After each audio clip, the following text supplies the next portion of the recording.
This is a kind of a prelude before I start.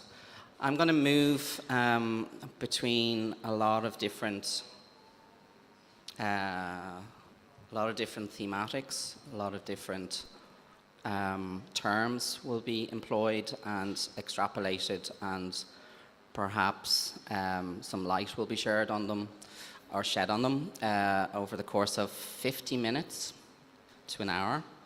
I had two versions which I prepared. I prepared a long version and I prepared a shorter version. You'll be happy to know that I'm about to present the shorter version. But the shorter version requires you to stay for the whole duration. There will be a particular moment where you perhaps can leave. I mean, you can leave now if you wish. But when we get onto the subject of escape, I would prefer if everybody remains here for the last, say, 20 minutes. So when I start to talk about escape, I will read a text which you will become part of in a way.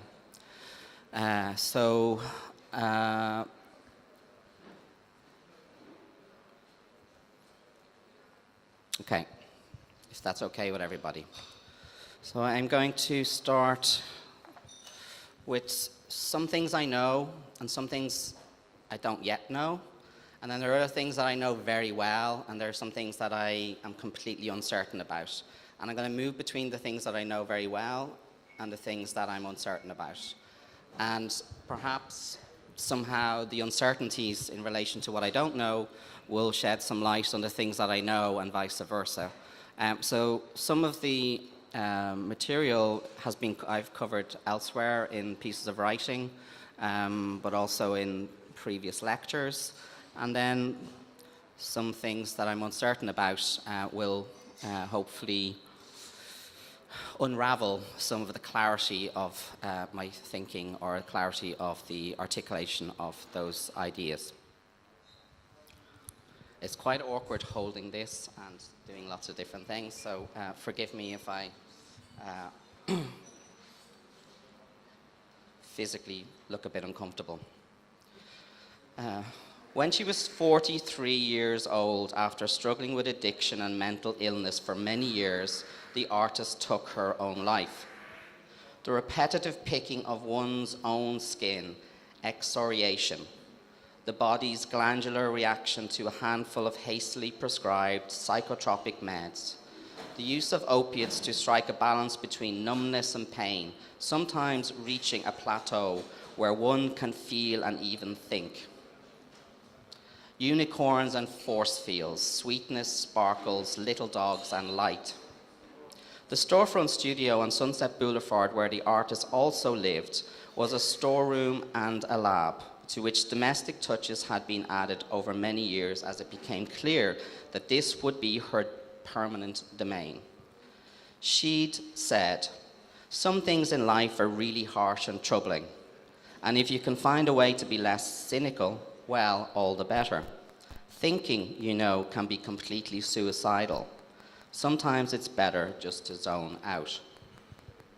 So that's one of 18 short stories written by the artist, writer, filmmaker Chris Kraus. And Chris was one of the first artists that I commissioned for this project called We Are the Center for Curatorial Studies, which is the project that I'm primarily going to focus on this evening. And it's a 3-year project which announces itself publicly in different ways across a span of the 3 years. And I will show you some images of the first phase, which opened last October at the Center for Curatorial Studies, Bard College. And before I do that, I just want to move through, like, a lot of my thinking over the last maybe 15 years has been really thinking about the exhibition as a kind of a spatial organism, as something which has these different kind of groundings which make it an exhibition, has different kind of properties and modalities that make it an exhibition in a way that a painting is a painting, the way in which an exhibition is different from a painting because of these properties and modalities that make them different. But I've been primarily focusing on a kind of a spatial metaphor, and a spatial metaphor of the landscape, which is something which surrounds you, and that you cannot conceive of it, or you cannot, it is too large, it is too gigantic in order for you to completely perceive it in its totality. Where secondly, there's a kind of a middle grounding activity where things that you can interact with and you can control and you can arrange and you can adopt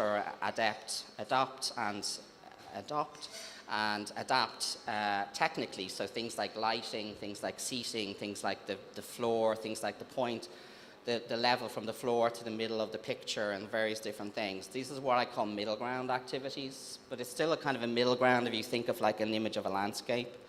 And then the foreground is that which comes into the gallery or the museum intact and then leaves the gallery or the museum intact. And mostly they are works of art. They're works of art which have certain conditions under which they should be shown, and there are certain conditions under which they should be preserved and protected after they are exhibited. And with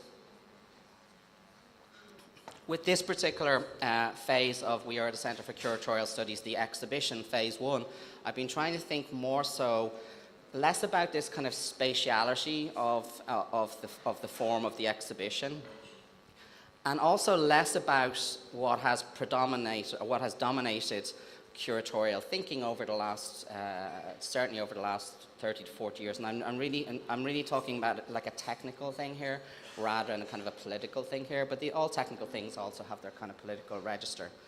But this idea that to curate is to put things together, and in putting these things together, they somehow speak about each other, and in putting two things together, a third thing emerges because of the relationship between the first two things. So this is what you call is kind of a juxtapositional way of reading exhibitions. So things next to one another are speaking to each other, but they're also saying something differently of each other because of their close proximity to one another. In a way in which, and many curators curate in that way. They put things together and things speak to one another and say things to each other in order to shed new light on them. I'm less interested about those two things. Less interested in the spatiality of the exhibition, less interested in the idea of collage or montage or juxtaposition. I'm more interested in this idea of an exhibition as something which becomes, something which emerges through a series of sites of contact. That is when things come in contact with one another, and what I would call, I'm calling them more like bodies, when bodies come in contact with other bodies. So when a body comes into contact with another body, what is happening with these two bodies? What is the kind of wakefulness, or the wake, what kind of emergent ontological being is being kind of foregrounded? So, for example, what happens when this painting, which is a small painting by an artist, Willie McKeown, sits on top of wallpaper, which is also a work by the same artist, William McKeown. What happens when this painting and this wallpaper come into contact with one another? What is it that emerges? What is it that's being somehow exhibited? So I'm ultimately arguing that the moment of the exhibition is when the thing we called art becomes an exhibition. It no longer remains art. It moves away from its status as being art into this status of being an exhibition. So when you take that painting, which is a very small painting, and it was last shown in 2007. It's a painting which I showed before in 2007 when the artist William McKeown was alive. And it's a very, very light painting. It's a very light painting that comes in a very, very big, heavy crate.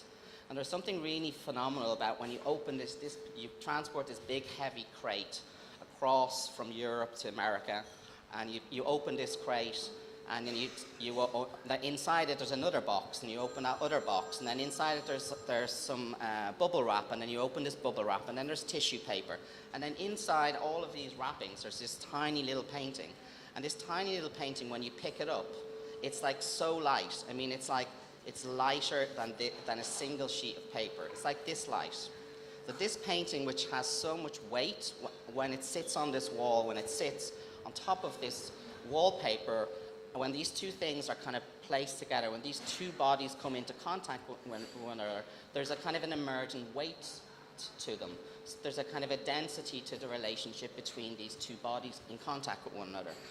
Where in fact, so in a sense, when you take the painting out of the crate, when it's like you pick it up and it's like almost like too light to actually lift.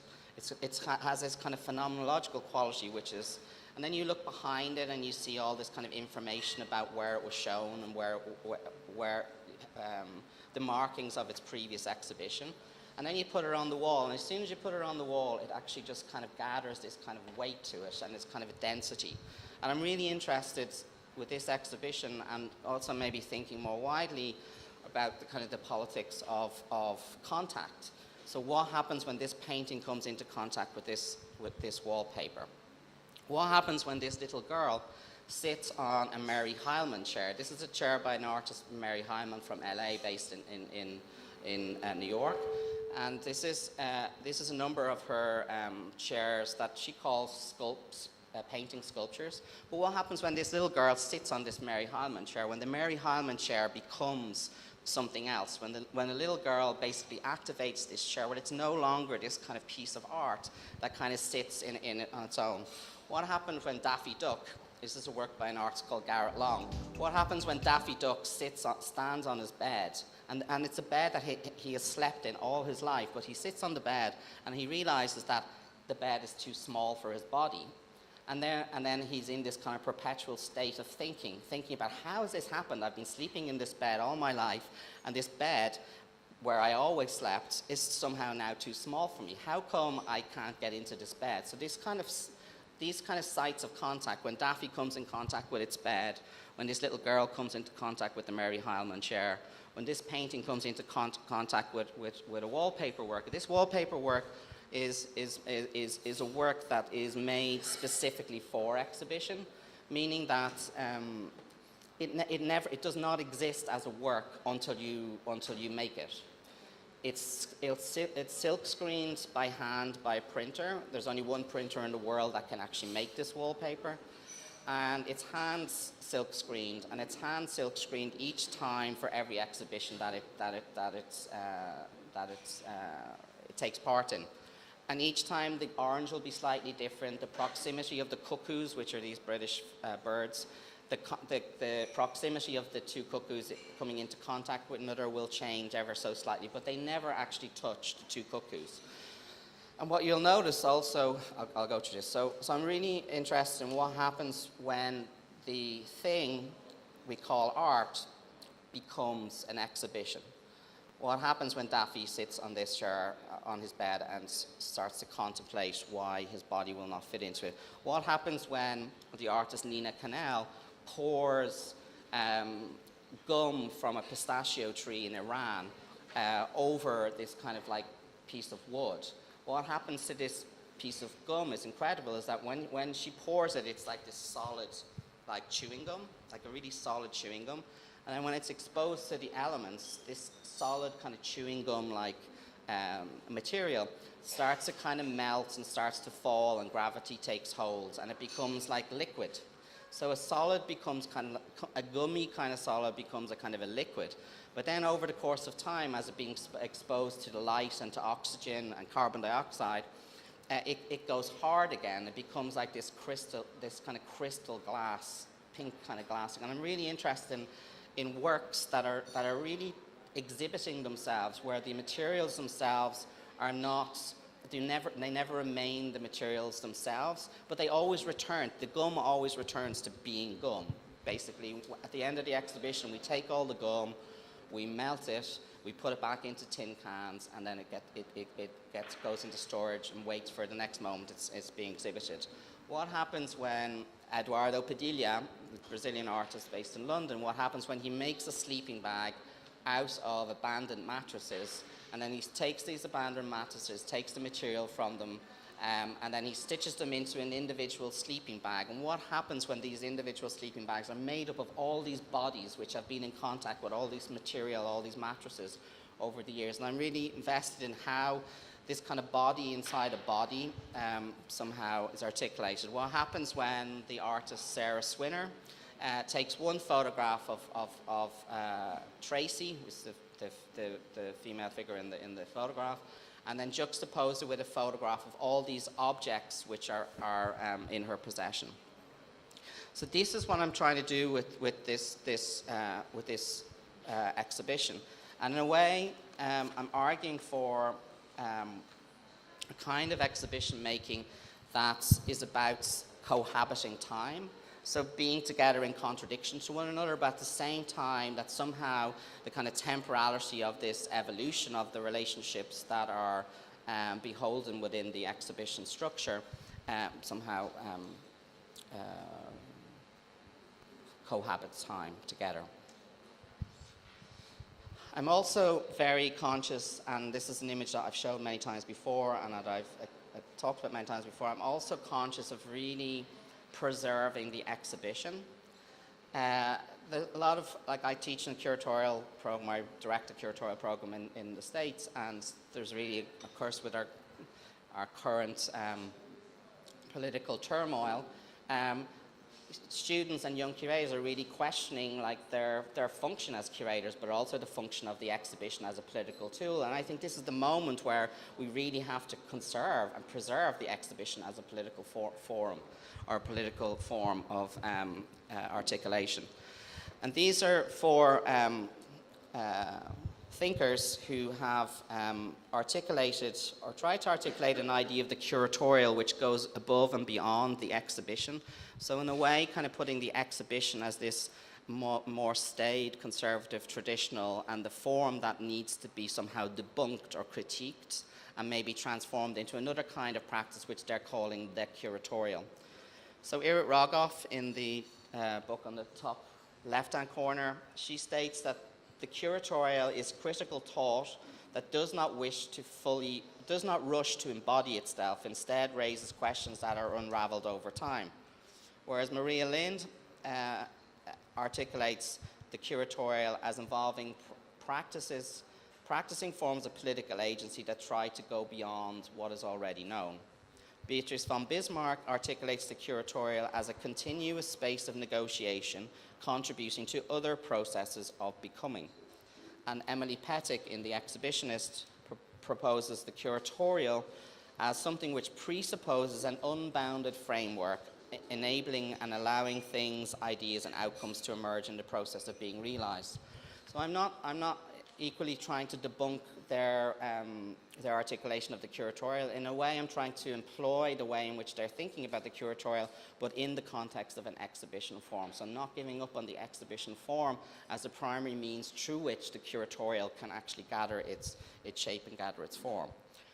And I rather think about the curatorial not in the way in which they're placing it in opposition to the exhibition or exhibition making per se, but actually even also in opposition to art in some way. But I'm trying to think about the curatorial as a constellation of activities.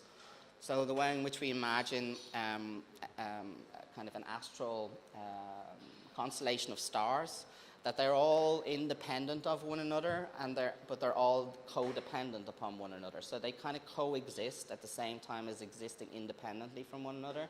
They need each other, but also they need each other because of their independence from one another.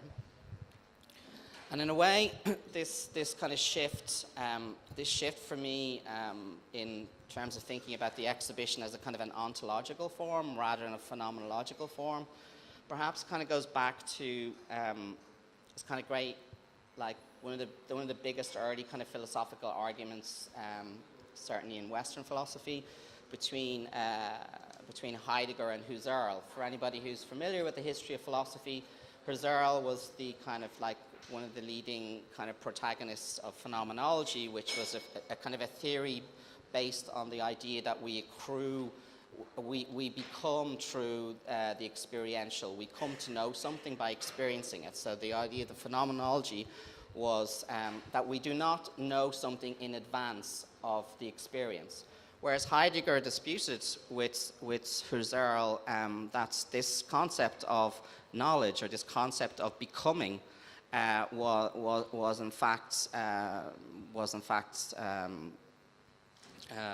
unhelpful, because he really understood that something is there in advance of knowledge, that we know in advance of actually knowing, that somehow there is something that precedes the experiential, that is us, that we know we are ourselves in advance of having to learn anything. We already know. So this was one of the greatest, like, I suppose, early kind of Western philosophical arguments between Husserl and Heidegger.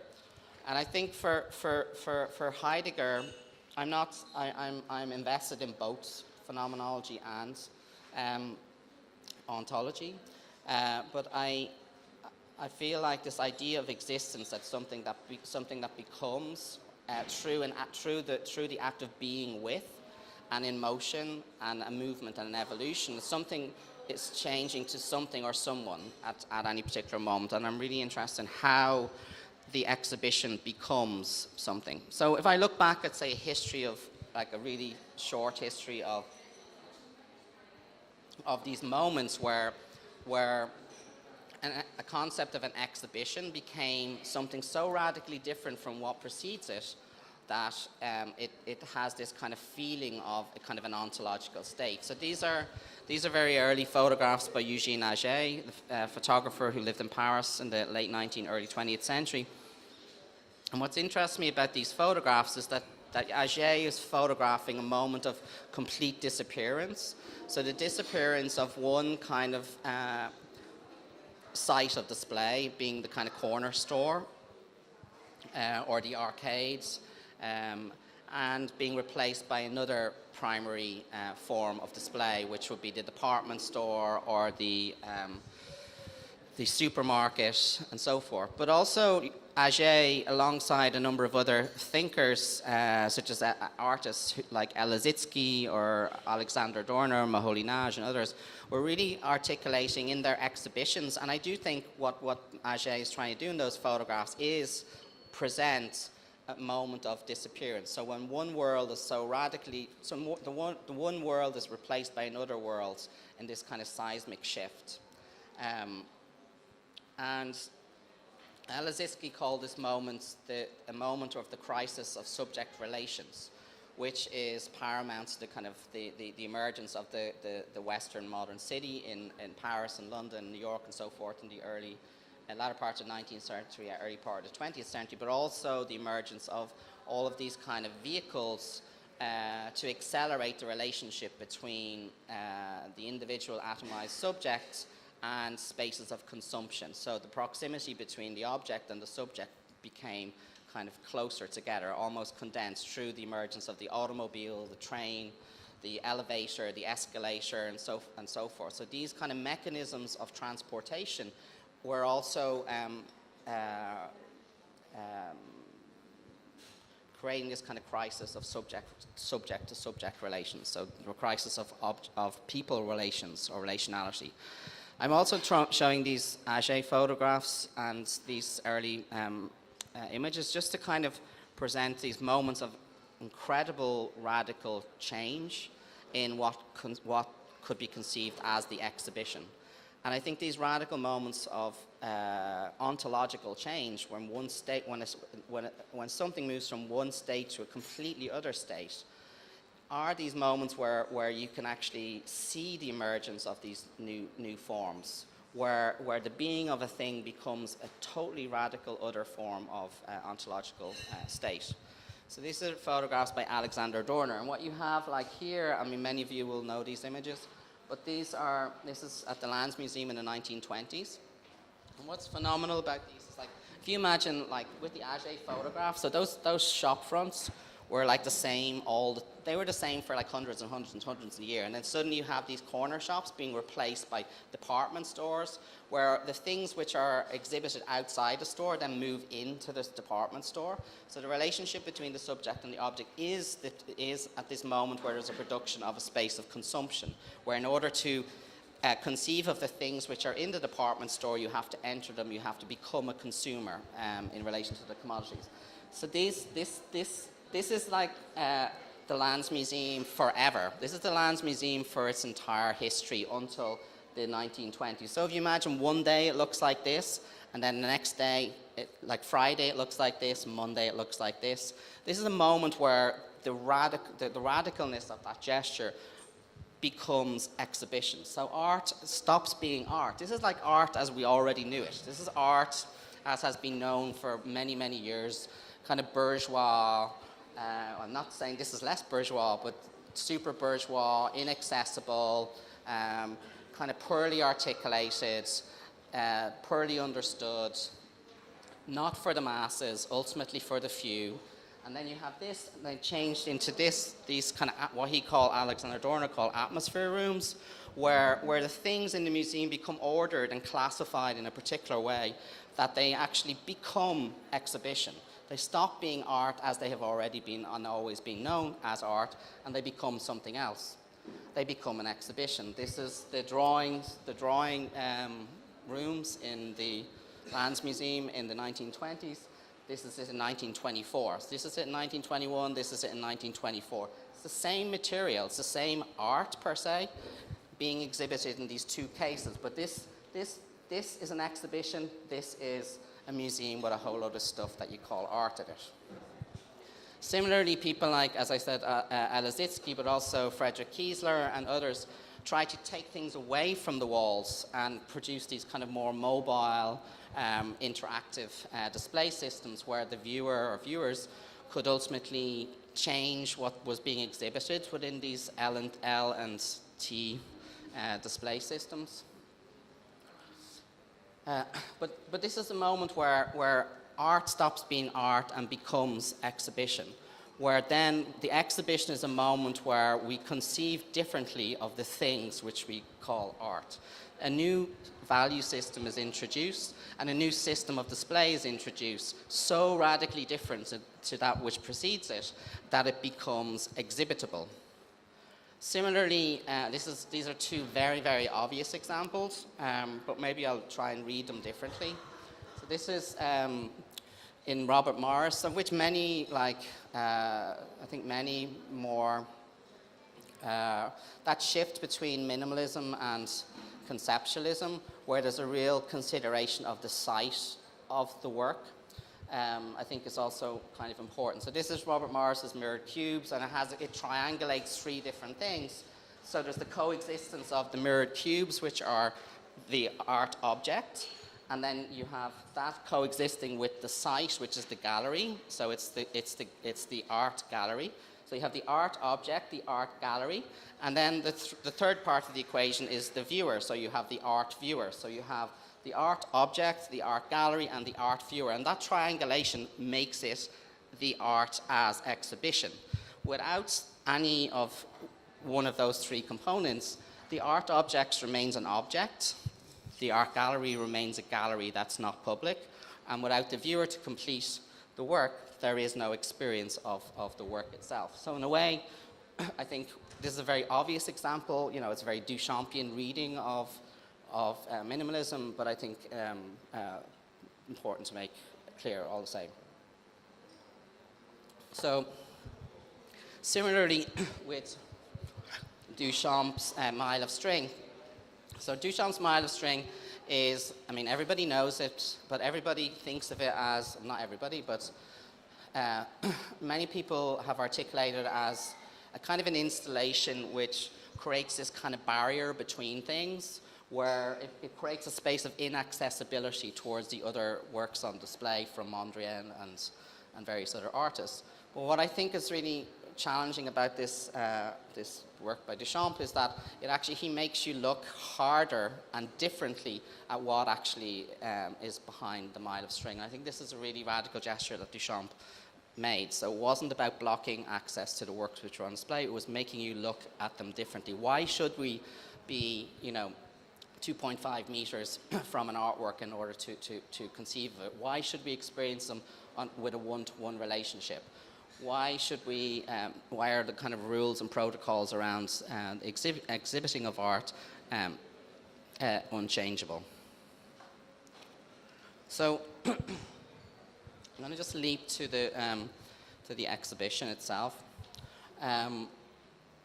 So in terms of thinking about these kind of spaces of contact, so these spaces are of where bodies come into contact with other bodies. I'm equally trying to think, well, what is it that constitutes different ways in which those sites of contact or those places of contact are made possible through art and its exhibition, when art becomes exhibited. So we're kind of playfully working with these kind of 6 departments. The Department of Information, which is the textual core, of which Chris Kraus is the leading professor. Department of Display, which is the operational core, which Celine Condorelli and Elizabeth Price are part of. The Department of Images, the visual core, Department of Things, the object core, Department of Events, the discursive core, Department of Waiting, the attendant core. So these 6 departments are basically broken down into the exhibition, and they kind of interact and intersect with one another, and the borders and boundaries between them are perhaps more fluid than the language that I'm using to articulate them. So even in the way in which like Willie's painting comes into contact with the orange wallpaper, or the little girl sits on the Mary Heilman chair, or her body, the weight of her body sits on the chair, or the way in which Eduardo Padilla's sleeping bag sits on the floor for you to climb inside them, or sit on top of them to look at a work by, say, artist Falco Caruso. I'm also thinking of the juxtaposition of 2 different signage systems. So this is the Center for Curatorial Studies, and this is the Hessel Museum of Art. So in a way, I'm trying to transform the Center for Curatorial Studies into an exhibition, but using the resources that are available within the Center for Curatorial Studies, and inviting artists to teach, to research, and to exhibit simultaneously across the course of 3 years. So, this is the first moment where there's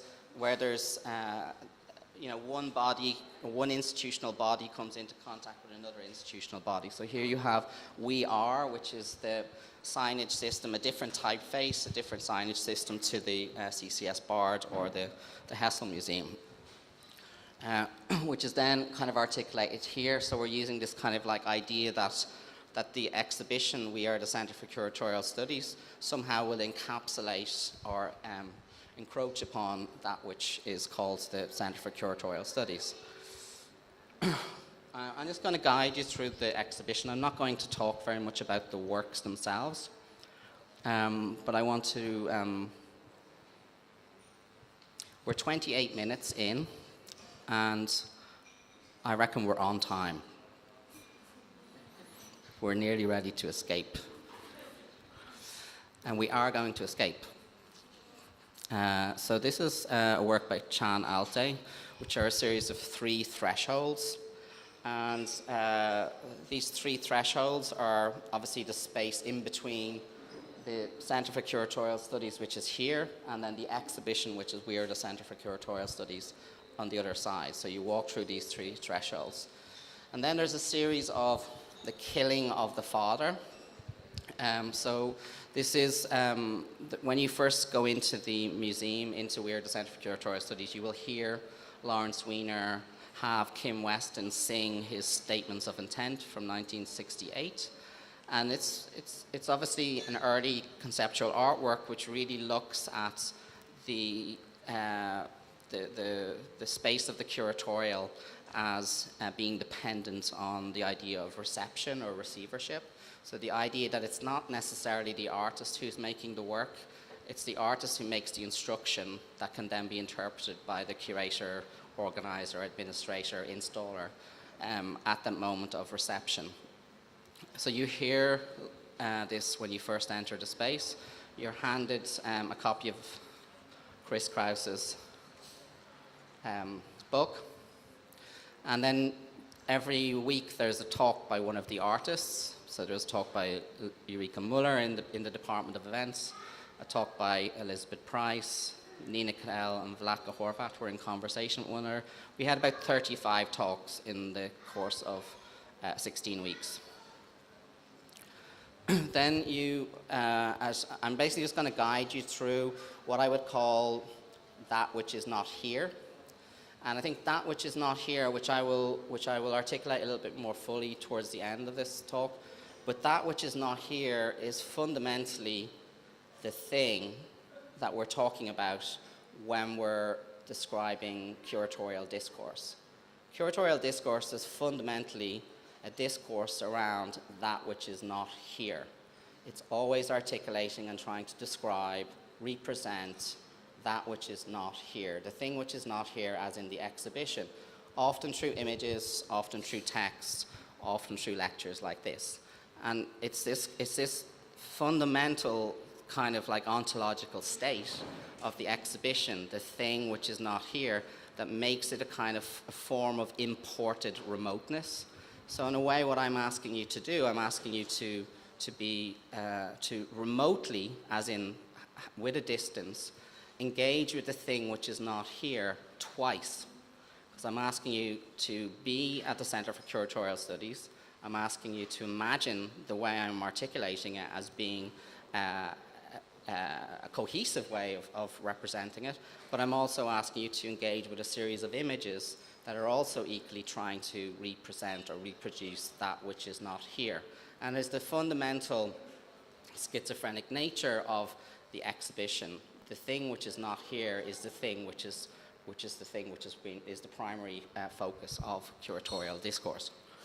These are a series of photographs by the artist Gerard Byrne, where he photographs the back of quite famous paintings.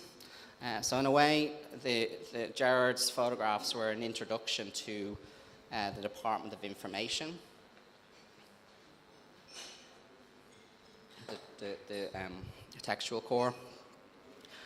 You will also, as well as hearing Lawrence Sweener's sound work or song, with Kim Weston singing his statements of intent, you have this kind of break from the kind of traditional historical individual figure of the curator, as in Daffy Duck. So Daffy almost stands in for like the figure of the individual curator, the authorial figure from Harold Zeman onwards. So it's the moment where the individual figure of the curator becomes somewhat dialogical. So this is a desk, which is a dialogical table, which is a work by the artist Garrett Long, where you have to sit at with one other person and engage in a conversation. And we used it quite regularly as part of our teaching at CCS. But also you have the introduction of the two cuckoos. And interesting, the two cuckoos in the wallpaper by Willie McKeown are actually they're actually facing away from one another.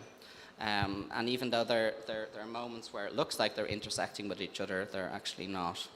These are a series of photographs by an artist called James Hoff, who's a very interesting artist who works with viruses. So these are two computer viruses called Skywipers, and he translates the algorithm of the virus into a form of image making. So these are two images of two specific Skywiper viruses. Then when you go into the Department of Information, there are artists dealing with the history of curatorial studies. This is the artist Martin Beck, who's providing an installation primarily based around the exhibition designer George Nelson from the 1950s. And that's juxtaposed with a number of other exhibitions, which include an Edward Muybridge photograph, which is a series of 24 photographs, and also Aspen 5 and 6 by Brian O'Doherty, which was an exhibition in a box from 1967. Then there's the Museum of American Art, which is, some of you will be familiar with, the Museum of American Art Berlin, which is an artist project investigating the history of American exhibitions from the 1920s onwards. So this, in a sense, this is an exhibition inside an exhibition inside an exhibition. And this installation primarily looks at the curator Seth Sieglaub, who was active between 64 and 74 in New York, and is also one of the early proponents of conceptual art. And then within the Department of Information, we also took a lot of material from our archives and our library. So in a sense, activating the material that we had in the centre and incorporating them into exhibitions. This is an exhibition, a reinstall of an exhibition from Brian O'Doherty, who many of you will be familiar with, wrote the book called Inside the White Cube. And this is, these are a series of sculptures that he last showed in 1972. Actually, 3 of them he showed in 1972, and 1 hadn't been shown since 1968. He did this amazing show in Betty Parsons' gallery in the late 60s, where he made these series of sculptures and then embedded kind of a language called Ogham, which is an ancient Celtic language. And later on, he would kind of activate or write a series of plays and scripts using this language, which was a disappeared Celtic language. Then you move through, so then there's a kind of a break with all the father figures, an introduction to more kind of like aesthetic and material practice with Flatko Horvath, Eureka Muller. That's the chair that the little girl was sitting at. In the Mary Harmon chair. This is a Mary Harmon painting. That's a sculpture in the corner by Marilyn Deitman. This is a film by Grace Weir. This is a central piece, which is a work by the artist Sarah Pearce, and it juxtaposes, it's called The Meaning of Greatness.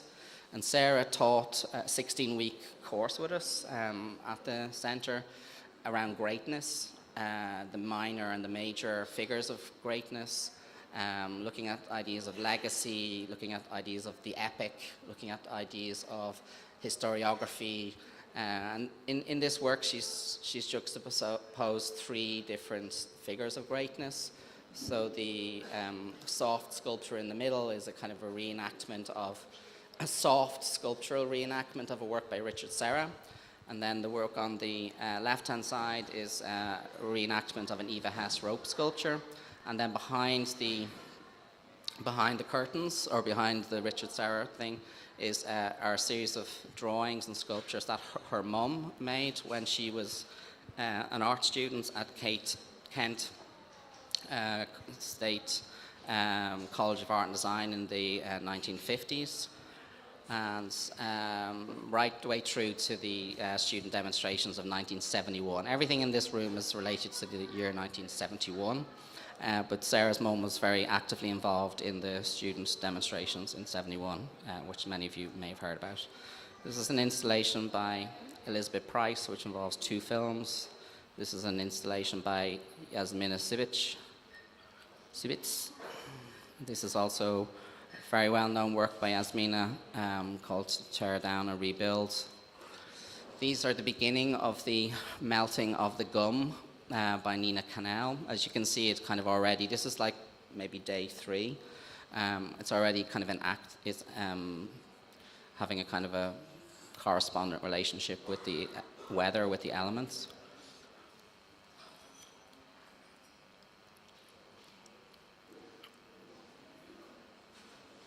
The drapes or the curtains are also works by the artist Eduardo Padilla, who was commissioned to basically filter the light. The light in upstate New York is kind of incredible. But also what you realize with this museum is that it's a kind of a circle which repeats itself in both directions. If you go left or if you go right into the museum, you're basically walking into a circle, a series of rooms which start to mirror each other on the way back around.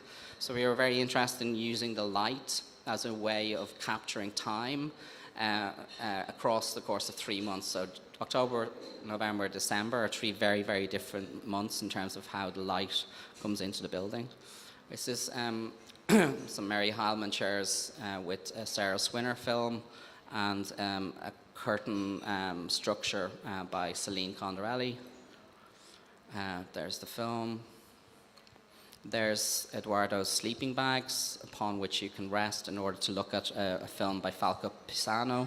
And the Falco Pisano work is kind of a feminist reading of a book of photographs of the artist Shalida, who's very well known for his very macho public sculpture. And in a sense, she kind of breaks down the language of that book of photographs into kind of a rethinking of the forms in his sculptures. Also, if you've ever been to CCS or upstate New York, Bard College, you'll notice that there's a series of Fred Wilson sculptures outside. So in a way, the Falco Pisano's voiceover also kind of stands in for a voiceover of, in relation to the Franz West sculptures. Here's the actual installation of the two paintings with the Willie McKeown wallpaper. Now, the sites of contact, so this is these two paintings I showed when Willie was alive in 2007, and this wallpaper is a work that we discussed making in 2011, which we never ended up making together. And what you'll notice, I mean, he committed suicide in 2010, but what you'll notice about this wallpaper, it's a very difficult wallpaper because it's incredibly beautiful. But it's also incredibly tragic. So well, you'll notice that each of the cuckoos has a kind of a noose around its neck, and if that one of them takes off, that they all basically kill each other. So it's a very kind of like slightly romantic, slightly tragic, very existential kind of work. But it took me a long time to feel comfortable enough showing it. And this is a work which is a kind of a double work by Blasco Horvath. So it kind of exists in this form and in this form. So it kind of almost occupies two rooms, even though the actual sculpture itself is just the same uprights. And then we come back to the main room again, and then we're there. So just want to go back to firstly just talk very quickly about. Have you got 25 minutes, or have you got 20 minutes left in you? 25. It means that if we do 20, we will be going straight into escape. If we do 25, I'll talk about attentiveness before that.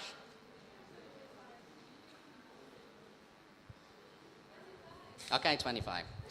So in a way, I'm trying to maybe slow things down a little bit with this exhibition, but also in terms of thinking about exhibitions more widely, like how closely do we actually look at things?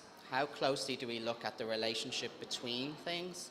How closely do we imagine the kind of the weight of this painting sitting on the weight of this wall? So when this exhibition comes down, the wallpaper is brutally and violently scraped off this white wall. So it's brutally and violently scraped off this white wall. It takes maybe 2 weeks to take it down. It takes maybe a day to put it up. It takes maybe a month to produce the wallpaper. So there's a lot of energy that goes into to transforming the white walls of this gallery into an exhibition. And then transporting this single painting across the oceans, unraveling it, putting it up, and it's just like one point of contact. There's just this one moment where it goes onto the wall and it gathers this weight. And then it's brutally taken down, it's put back into its tissue paper, into its bubble wrap, into its crate, and then into its preservational state. It goes back to being art again, because ultimately the fundamental way in which art kind of exists is in crates, in storage, in people's houses, underneath the basements of galleries, in the basements of museums. That is the primary existence. That is the ontological state of art when it is not being exhibited. And I'm really trying to find ways in which like this kind of like the original state of art and its moment of exhibition can ultimately present, can transform each other. So this similarly, when this little girl activates this Mary Harmon chair, it stops being this kind of dead sculptural object in the middle of a gallery floor and becomes this other body, this other playful body which she's interacting with. When a single frame from a Daffy Duck film is extracted from all the other narrative structure that ultimately make its existence possible. When that's extracted and then projected or presented on a large screen on a wall, this tiny second of thinking, this moment of impossibility that Daffy is trying to imagine by the tapping of his head, but it's in this perpetual state of thinking. He's never going to actually arrive at a moment of conclusivity or a moment of knowledge. And I'm really interested in this thing that every time it's shown, it's different. Similarly with the Nina Canal, and similarly with the Eduardo Padilla. And these points of contact that kind of come into being.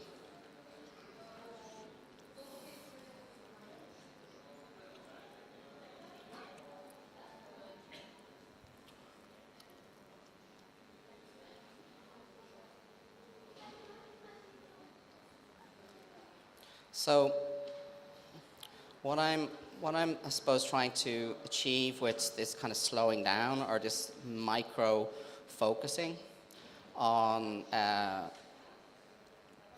these moments of where these points of contact are made more visible is to think about curating as a form of attentiveness.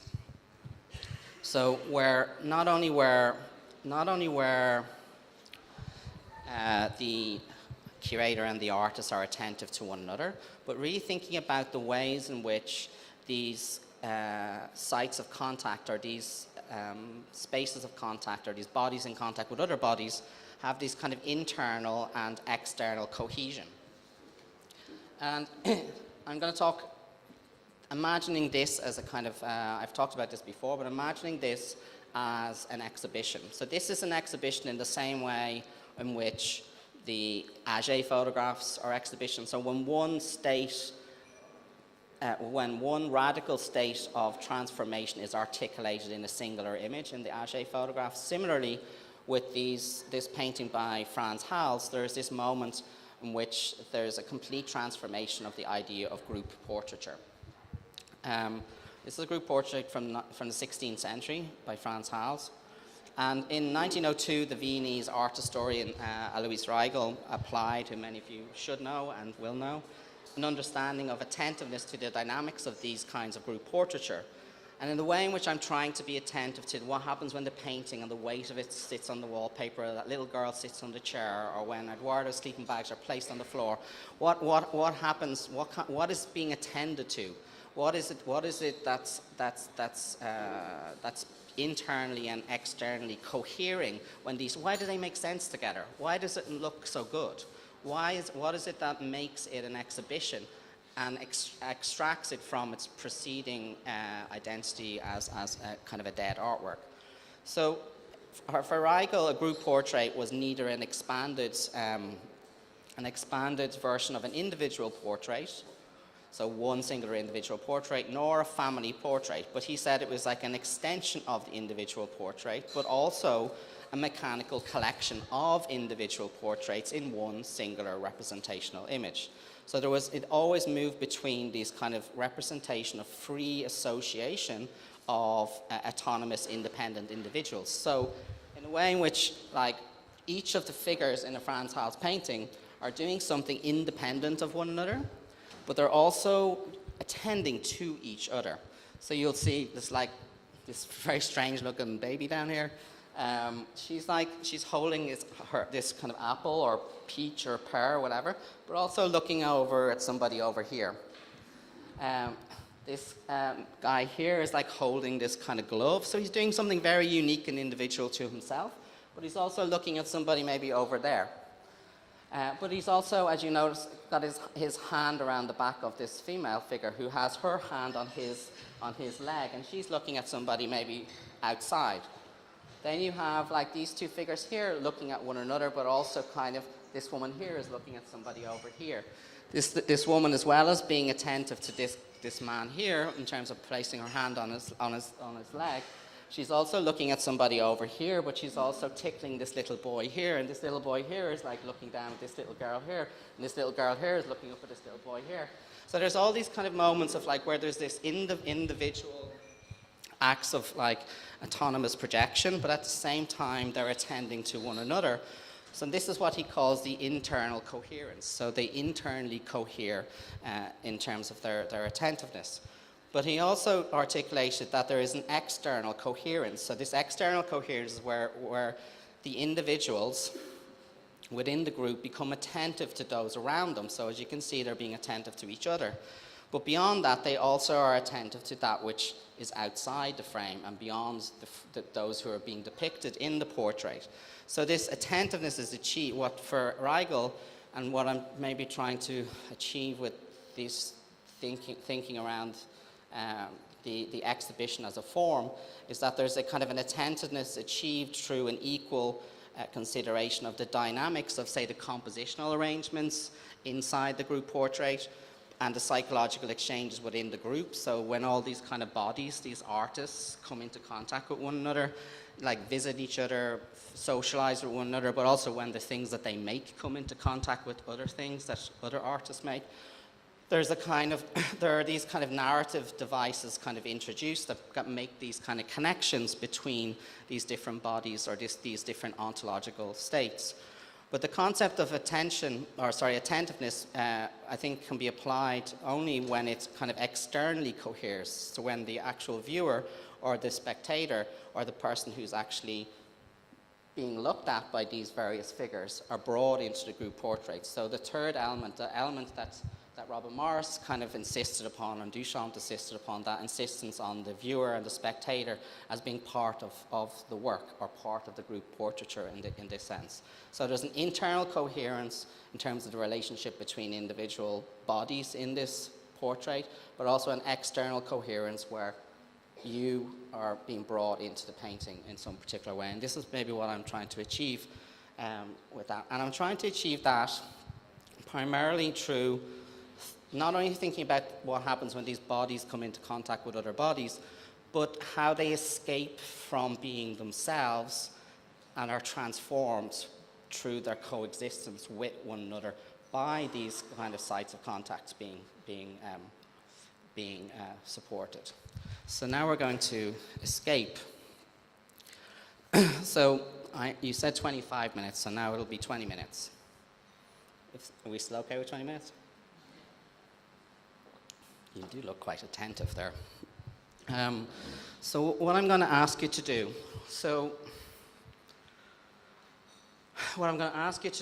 is to try and escape. So to try and imagine yourself elsewhere, but also to remain here. So in the way in which what I've done actually is I've escaped a little bit. So I've kind of gone back in time. I've like looked at these images, some old ideas, some new ideas, but I'm yet to be kind of completely transformed by them because I don't yet know. And escape is always this perpetual state of both leaving and returning at the same time. And what I'm going to do is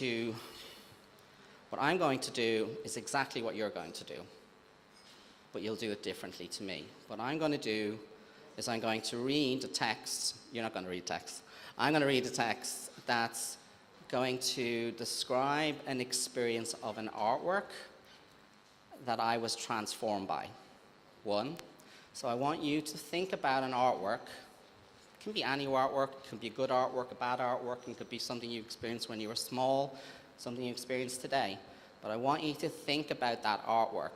If you can't think about it for the whole duration of me reading this text, that's fine. But I want you to at least think about it, or to try and think about it, to bring that which is not here into the room, into your brain, into your thinking, into your basic state of being. Second thing I want you to do, which is the second thing that I'm also going to describe, I'm going to describe a feeling, but a feeling that has a relationship with a particularly, in my case, a particularly traumatic experience. I'm not asking you to feel this traumatic experience, but what I want you to do is to basically feel something. So think about an experience that made you feel really strongly. Hatred, anger, pain, laughter can also be a very, very, very strong kind of feeling. I'm not asking you to think about affect at all. For all you affect theorists out there, I'm rejecting affect theory just for a second. We're just thinking about feelings. So a feeling, it could be an emotional state brought about by a feeling, that's okay. But if you can try and imagine those two things, and what I'm suggesting with the juxtaposition of these two things is that when you go into a room and you look at an artwork, sometimes you can be really transformed by it based on the fact that you're bringing in this feeling or this emotional state. Sometimes you can go in and look at that William McKeown painting and it's just nothing happening. Sometimes you can go in and look at it and go, fucking hell, that's like overwhelming. So I'm asking you to basically just try and bring two things together. A feeling, a feeling based on a moment that you were really transformed by, and secondly, to bring an artwork in and to really think hard about that artwork. The third thing that I want you to do, I want you to tell me whether you want the shorter or the longer version of this. How long do you need to escape? How long do you need to escape? 3 hours. And we're not going to be here for 3 hours. 4 pages or 5 pages? 5 is fine, okay.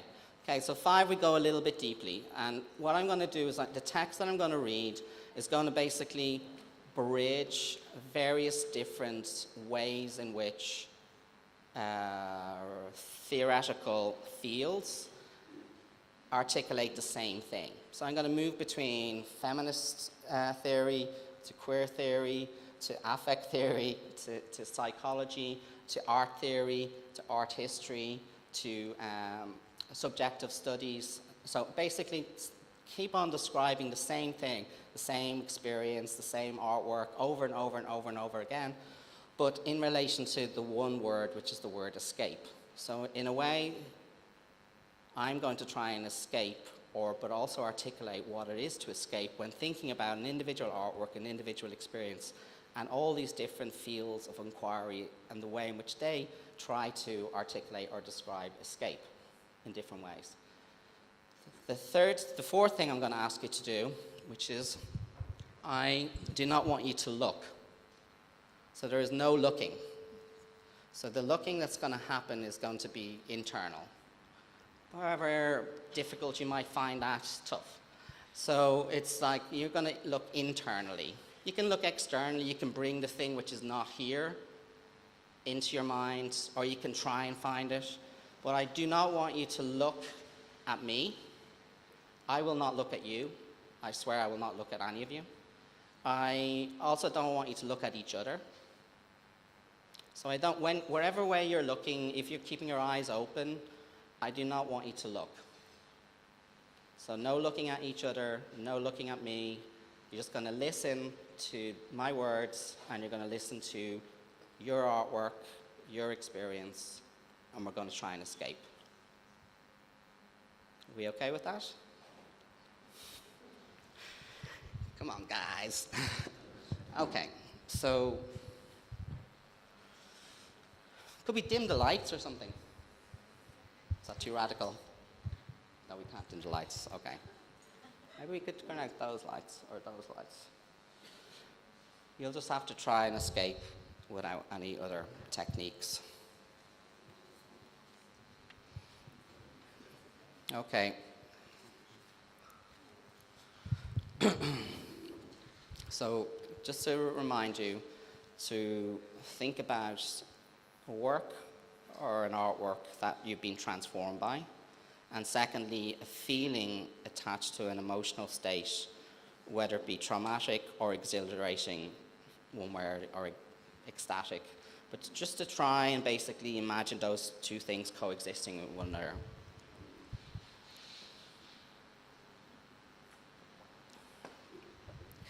It's not me, it's you.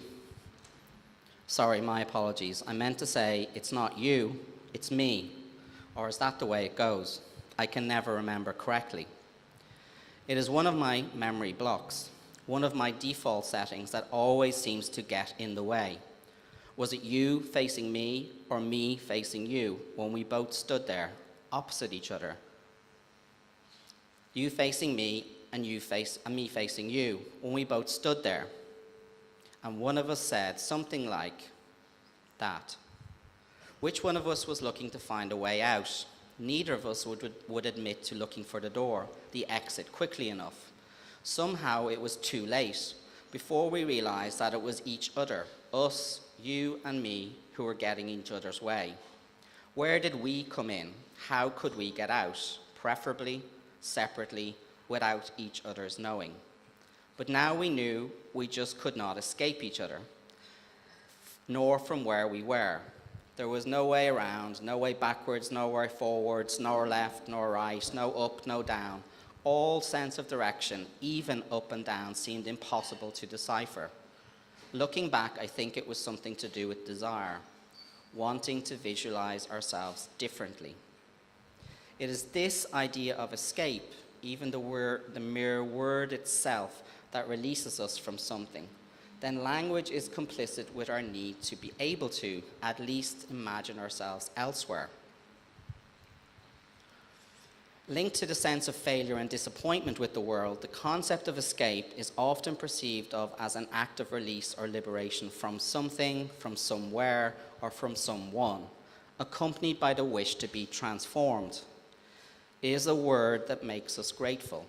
We are thankful that we can, in fact, escape. It makes it possible for us to imagine an alternative. The act of escape entails a productive practice of illusory disappearance and the possibility of a displacement of the self. When I think of the phenomenon of escape, it appears to be bound up in our earliest experiences of play, undermining many of our childhood games, from hide and seek to blind man's bluff or kiss and chase. In each scenario, there is an innate tension between the desire to be caught and to get away. There is an inherent psychological paradox as much as a regulatory modality to escape. The skill when hiding is to make it interesting to be found rather than to try to avoid being found altogether. The game fails if the seeker gives up or the hider disappears. These are transgressions of the psychic economy of the game where everyone is reassuringly found in the end. In a successful game of hide and seek, everyone is found. No one, in fact, escapes. Play is always reliant upon us not being too elusive, not being too good, not being too bad. Play should always retain an amateurish or even childish dimension. We must never extract ourselves completely from the game or we will be lost forever. There is a psychology of tentative escapology, where the practice of avoidance is the condition of preparation, awaiting to be eventually revealed. Illusion, elusiveness, and artful dodgery go hand in hand, with an inevitable failure to stay hidden or out of the game. When we consider this ontology of play and how it might relate to life, that is to our life, or what Levinas calls the pleasant game of life, which ceases to be just a game, it is not that real suffering or real pain threatens life in a displeasing or unpleasant way.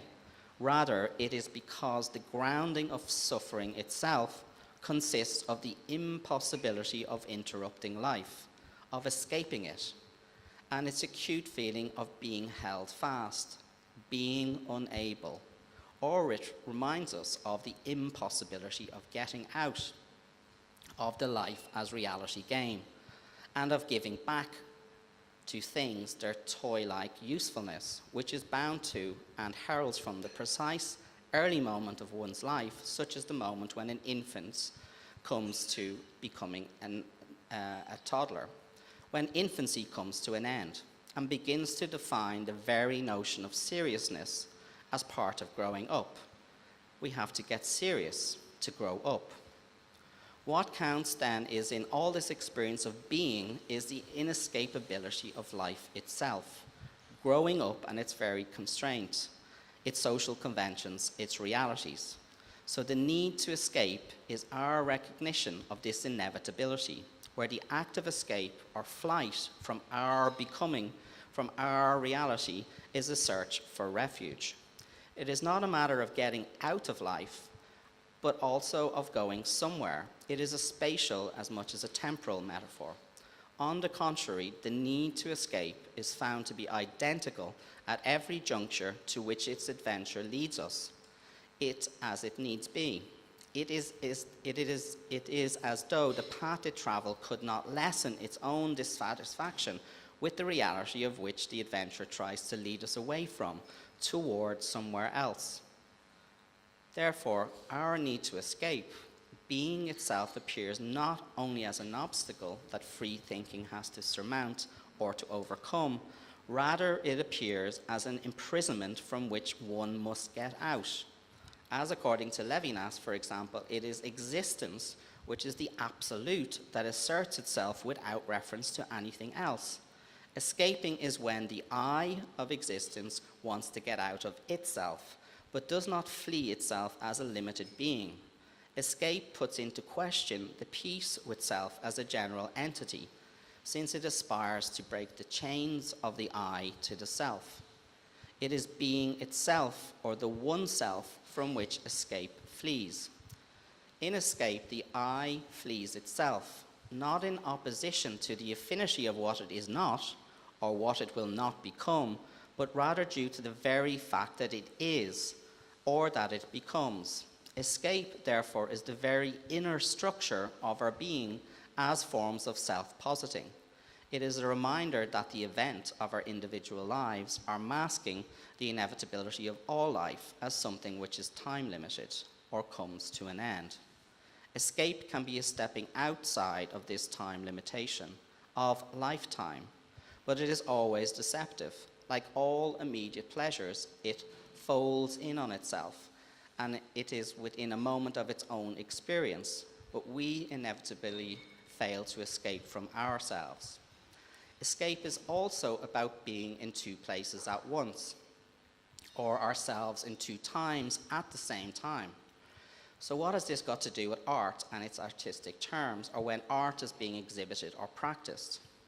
If we were to think back to the idea of a game as an important extension of both the game of life and what Levinas called the pleasant game of life, which ceases to be just a game, then by extension, art as just a game that is not played or is played, not in a facetious way, but really as something we choose to play, to be part of, and that becomes part of our pleasure. It brings us pleasure.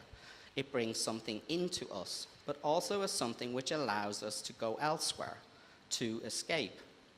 I would say that the concept of escape is perhaps best embodied in the ready-made, that which is not here, which, from Duchamp to Koons, has brought about the object's complete extraction from the world, its temporal removal, and its reconceptualization, leading to an adjustment of its value in the world, so it moves from the world into the world.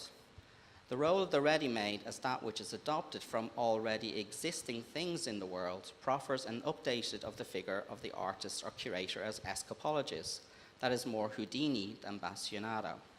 Simultaneously, the artist or curator as escapologist engages in acts of removal and renewal in which there is a slippage or constant slippage between concealing, resurrecting, and being uncovered, performing multiple selves and something to do with fragmented subjectivities. Seemingly ordinary, mundane things get away from being themselves without ever losing sight of what they once were. Actors become spectators, we become observers of ourselves. Playing becomes image and form. The room, the gallery becomes a strange game. A game becomes a space of display. The temporal dimension of playtime collapses into a multiplicity of time images, of moments, of body parts, of abstractions, of desiring bodies, and of game times into a proprioceptive coherence. Like the tennis player whose racket becomes part of their body, the images and the games become extensions of each other as they collapse into one another. Escapology provides a sense of melancholic transportation. The artwork that you are thinking of engages in a double game, a shifting to and fro of associations. Fear of an art world, or fear of a world being lost forever, is paralleled with an equally persuasive desire to be rediscovered differently. The thing which is not here, the thing which you are trying to imagine now, is not really a game, but many games, whilst not being a game at all. We become the things around us, which surround us, whilst they are revealed as both themselves and something more than they once were. The locus of the end game hides in many places, people, things, actions, and times at once. Almost getting lost, but always wanting to be found. The thing which is not here will never be here, but is already. As a box of tricks invested in an economy in the exchange economy of signs, both objects and bodies in action are at once familiar and strange. Employing certain tactics such as removal or revelation or displacement or dismantling, there is a reconfiguration. Elements are recharged, rethought, and redeployed at every time within an exhibition. There is a reimagining of things and actions as they are differently, so that the resultant end work provides an uncanny sense both of its own belonging within and its separateness from the world from which it derives and the para-world it has now invented. It is neither a gallery nor a game, exhibition nor site, but perhaps all of these things at once. Instead, the gallery plays its own cameo role as that which is not here in a kind of game, and the game becomes a kind of gallery of activities, actions, social interactions, and multiple modes of spectation and consumption. As a latter-day incarnation of the ready-made, the exhibition as a form of escape is a withdrawal of the notion of artistic value as a stable form of individual expression embodied in material practice, with the resultant work manifesting itself as a rejection of the mimetic capacity of the artist to reflect social life through their own hand. Based on an understanding of post-autonomous production as the foundation of art after Duchamp, there is a process of production in which the delegation of non-artistic labor to others is aligned with the artist's intent. For example, players or audience members become actors or agents of the artist and vice versa. The artwork becomes a site of potential escape for both. That is, its production becomes an escape for both. The artist becomes a producer, as does the curator, through the site of the commission. It is perhaps representative of a collapse of the division between intellectual labor and manual labor as the basis for the future dissolution of art into social practice that began with the early avant-garde. Productive labor and immaterial labor dissolve into co-productive practice so that art can extend itself beyond alienated aestheticism. Here, the notion of escape is opened up at the point of artistic production, with the dispersal of the artist's hand into forms of heteronymous labor, enabling a dissolution as much as a displacement of the artists from the center of their own ownership or their own authorship. This is a radical disjuncture at the heart of modern practice after the ready-made, and as such is what distinguishes the modern from the pre-modern. The fact that at the moment of dissolution of its traditional forms, art invites both productive and non-productive labor into its realm as a means of reflecting upon the conditions of both art and labor under capitalist relations. The assimilation of the worker into the artist and the artist into the worker is a transformation of the alienated character of both, a two-way escape from predetermined identities. Although there is a seeming rejection of authorship in their traditional sense when art is being exhibited and moves away from modes of autonomous production, there is a diffusion rather than a refusal of authorship. Something is being made through instruction, construction, invention, rule setting and breaking, alteration and deception.